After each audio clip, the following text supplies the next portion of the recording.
दोस्तों ये एक ऐसा पोकेमॉन है जो रियल वर्ल्ड के रिवर्स साइड में रहता है। स्वागत है आपका दोस्तों स्क्रीन पॉइंट के एक्सप्लेन लेजेंडरी सीरीज में। और आज हम बात करने वाले हैं क्रिएशन ट्रायो का आखिरी मेंबर यानी लेजेंडरी पोकेमॉन गिराटीना के बारे में।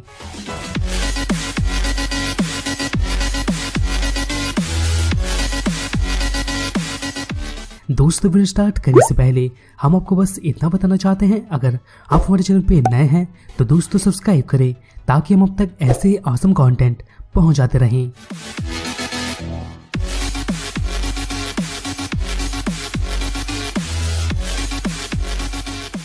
दोस्तों ये पोकेमॉन एक डुअल टाइप यानी घोस्ट और ड्रैगन टाइप लेजेंडरी पोकेमॉन है जिसको कि जनरेशन 4 में इंट्रोड्यूस किया गया था।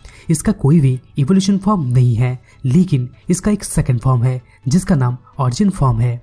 गिरिसिस ऑफ की मदद से ये पोकेमॉन अपने सेकंड फॉर्म यानी ऑरिजिन फॉर्म में चेंज हो जाता है। ये पोकेमॉन क्रिएशन ट्रायो का एक मेंबर है जिसमें सिर्फ 3 पोकेमॉन आते हैं जिनका नाम पल्किया, डियालगा और गिराटीना है। ये पोकेमॉन का नाम 2 वर्ड के कॉम्बिनेशन से बनाया गया है, पहला गिरिसोल और दूसरा प्लाटिना। गिरिसोल का मतलब एक लाल टाइप का चमकने वाला पत्थर होता है और प्लाटिना प्लाटिनम का एक मिश्र धातु होता है। दोस्तों गिराटीना को अब्राहमिक रिलीजन के फॉलन एंजल यानी लूसीफर के ऊपर बेस करके बनाया गया है। ये कहा जाता है कि लूसीफर गॉड यानी भगवान के खिलाफ विद्रोह किया था, जिसकी वजह से गॉड यानी भगवान उसे स्वर्ग से निकाल देते हैं और वो सीधे नर्क में पहुंच जाता है। गिराटीना एक ड्रैगन जैसा दिखने वाला पोकेमॉन है जिसके गले के पीछे से हाफ सर्कल वाला गोल्ड कलर का रिंग निकला हुआ है। इसके हेड में भी एक गोल्ड क्राउन जैसा है जिसके साइड से 2 नुकीले सिंग भी निकले हुए हैं। इसके बॉडी के बीच में ब्लैक और रेड कलर का स्ट्रिप भी है। इसके 2 पंख भी है जो कि एक घोस्ट के पंख जैसा दिखता है।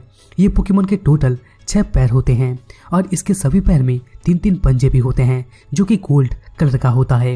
लेकिन ये पोकेमॉन अपने ओरिजिन फॉर्म में एक सर्पेंट जैसा दिखता है यानी सांप जैसा दिखता है।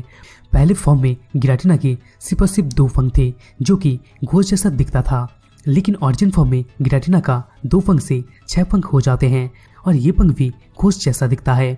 गिराटीना का पैर इस फॉर्म में चेंज होके स्पाइक यानी कील जैसा चेंज हो जाता है, यहाँ तक कि इसके पूंछ में भी 4 स्पाइक्स ऐड हो जाते हैं। इस फॉर्म में गिराटीना का सिंग पीछे की तरफ से होके रहता है। इसके बॉडी के बीच में ब्लैक और रेड कलर का स्ट्रिप भी होते हैं। गिराटीना अपने ओरिजिन फॉर्म में तभी रहता है जब वो अपने होम यानी डिस्टॉर्शन वर्ल्ड में रहता है। गिराटीना का इतना एबिलिटी है कि ये सभी डायमेंशन में ट्रैवल कर सकता है और सभी डायमेंशन पर अपना कंट्रोल भी कर सकता है। जब ये पोकेमॉन डिस्ट्रक्शन वर्ल्ड से निकलता है तब ये ओरिजिन फॉर्म से चेंज होकर अल्ट्रा फॉर्म में आ जाता है। ऐसा इसलिए होता है क्योंकि जब वो डिस्ट्रक्शन वर्ल्ड से बाहर निकलता है तब ग्रेविटी में भी कुछ चेंजेस आ जाते हैं। ये कहा जाता है कि ये पोकेमॉन वर्ल्ड के रिवर्स साइड में रहता है क्योंकि गिराटीना का फॉलनेस की वजह से उसको रियल वर्ल्ड से बेदखल कर दिया गया था पोकेमॉन के गॉड अर्सियस के द्वारा। गिराटीना ही सिर्फ एक ऐसा पोकेमॉन है जो सारा फोर्स मूव को जानता है। ये पोकेमॉन ऐसे वर्ल्ड में रहता है जहाँ कॉमन नॉलेज यानी सामान्य ज्ञान बिगड़ जाता है और साथ में बिगड़ के और भी अजीब हो जाता है, जैसे कि ग्रेविटी थोड़ा कम हो जाना। गिराटीना का ओरिजिन फॉर्म जनरेशन 4 का सबसे लंबा पोकेमॉन है और साथ में गिराटीना का अल्टर फॉर्म सभी घोस्ट टाइप पोकेमॉन में से सबसे वजनदार पोकेमॉन है। ये पोकेमॉन का सभी घोस्ट टाइप पोकेमॉन में से सबसे ज्यादा बेस्टेड टोटल है। दोस्तों गिराटीना का सबसे पहला debut Giratina and the Sky Warrior में हुआ था।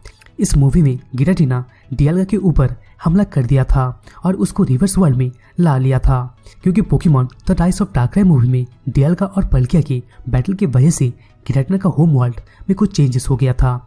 उसी का बदला लेने के लिए गिराटीना डियालगा को रिवर्स वर्ल्ड में ला लिया था। इसके बाद Arceus and the Jewel of Life में गिराटीना को फिर से लाया गया था, जिसमें क्रिएशन ट्रायो के सभी मेंबर को पहली बार के लिए दिखाया गया था। इस मूवी में भी गिराटीना डियालगा के ऊपर अटैक कर दिया था, लेकिन ऐश की वजह से गिराटीना का गुस्सा शांत हो गया था।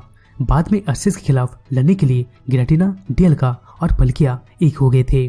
दोस्तों पोकेमॉन जनरेशन सीरीज के एपिसोड 11 यानी द न्यू वर्ल्ड में भी गिराटीना का अपीयरेंस हमें देखने को मिल चुका है, जिसमें गिराटीना साइरस का प्लान को नाकामयाब साबित कर देता है। साइरस का प्लान वर्ल्ड को डिस्ट्रॉय करके फिर से एक नया वर्ल्ड को बनाना था, लेकिन गिराटीना डिस्ट्रक्शन वर्ल्ड से निकल के पल्किया और डियालगा को साइरस से बचा लेता है। इसके बाद गिराटीना साइरस को अपने वर्ल्ड यानी डिस्ट्रक्शन वर्ल्ड में ला लिया था। तो दोस्तों यही था लेजेंडरी पोकेमॉन गिराटीना के बारे में। दोस्तों वीडियो आपको कैसा लगा कमेंट बॉक्स पे जरूर कमेंट कीजिएगा। दोस्तों अगर ये वीडियो अच्छा लगा तो प्लीज़ ये वीडियो को लाइक करना मत भूलिएगा, जिससे हमें मोटिवेशन मिलता रहेगा और हम आप तक ऐसे ऑसम कंटेंट पहुंचाते रहेंगे। तो दोस्तों हम आपसे वापस मिलते हैं किसी दूसरे नई वीडियोस में।